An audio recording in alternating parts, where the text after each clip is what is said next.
tuklas na pantapal daw sa mga sakit-sakit ng katawan. May ilan nang sumubok, pero meron ding mga nagdududa sa bisa nito. Negative ion. Meron nga ba itong resultang positibo? 6 na buwan lang si Baby Rupert nung nagkaroon siya ng tinatawag na scalded skin syndrome. Matinding sakit sa balat kung saan namumula at nalalaglag ang balat sa kanyang buong mukha at katawan. Pagdating ng 2 days, dinala ko sa pidya. Sabi ng pidya, ay kailangan ito ay dalhin sa ospital para masiruhan. Nangamba ang kanyang mga kamag-anak na baka hindi na siya gagaling pa. Pero makalipas ang 1 taon, heto na si Baby Rupert. Masayahin. At higit sa lahat, flawless. Ang nagpakinis daw sa kanya, sanitary napkin na may negative ion. Wala naman daw masama kung sinubukan nila ito, lalo ba't 10 piso lang kada piraso. Tinatanggal lang nila ang negative ion strip sa sanitary napkin. Pagkatapos, itinapal sa sugat ni Baby Rupert. Makalipas lang daw ng 1 linggo, unti-unti nang kuminis di umano si Baby Rupert.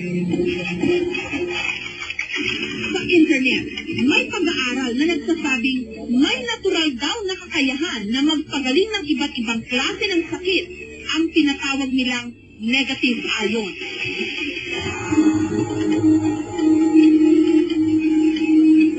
Nagmumula raw ito sa kalikasan mismo, katulad ng waterfall, dagat, at bundok. Meron din daw negative ion ang katawan ng tao. Pero ang nakaka-intriga talaga, sanitary napkin na may negative ion? Meron itong green strip na itsurang adhesive bandage sa gitna ng napkin. Dito raw nang gagaling ang umano negative ion. Tatanggalin ito, babasain, at ididikit daw sa sumasakit na parte ng katawan. Si Yoli, 41 years old, noong nakaraang taon, meron daw nakitang cyst sa kanyang matres. Pero nung ginamit daw niya ang negative ion na sanitary napkin, wala pa raw ilang oras, nawala na ang kanyang cyst di umano. Kung hindi ito lumabas, no, kung mga laman-laman na to, kasi no, parang kulanin siya ng baboy, na lumabas. Ang tendency nun, hanggang kinabukasan, so inabot ako ng kinabukasan, mamamatay ako because of sepsis. Sa sobrang bilib ni Yoli rito, pati na ang kanyang pamilya, pinagamit niya nito. Kapag sinisipon daw ang kanyang mister, pinapasinghot niya ng negative ion na napkin. Tinatapalan din niya ng napkin ang idinadaing na bahagi ng katawan ng kanyang junior, kasi hodang hindi ito kaaya-ayang tignan. Nung una, ina-analyze nila siyempre, yak, ano yan? Napkin. Pero na na-try nila, lahat sila ngayon nakaano.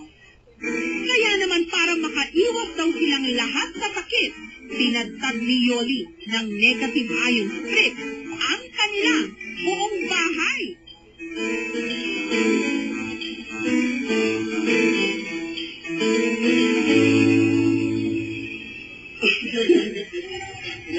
Si Lolo Gregorio naman, 84 years old, nagamot di umano ang kanyang namamagang prostate dahil daw sa araw-araw niyang paggamit ng napkin. Marami kasi nagpayo na nakakatulong yan sa mga may depresya sa prostate. Kaya ang ginawa ko, gumamit rin ako. Dahil sa aming narinig, lalo kaming naintriga. Sinadya namin ang tanggapan ng distributor ng sanitary napkin na meron daw negative ion. Taong 2006 nung na-invento raw ito sa China. Pero noong nakaraang taon lang sinimulang ibenta dito sa Pilipinas. When I looked at all researches, Doon, sa small strip na yun, nilagay nila sa napkin. And since they're in the business of napkin, yun na rin ang ginamit. And it's patented. Trade secret daw ng mga Hapon na siyang gumagawa ng kanilang produkto kung paano inilalagay ang negative ions di umano sa strip na ito.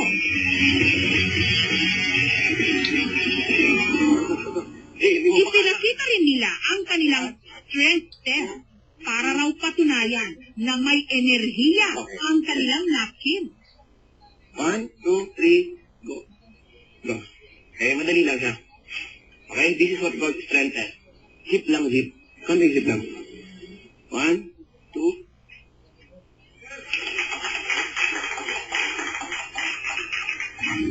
Sa pamamagitan din daw ng paghawak lang sa boteng may negative ion strip, hindi raw tumutumba ang taong binadantayan ng kamay ng nagde-demo. Okay? 1, 2, 3, go. Yes. Pag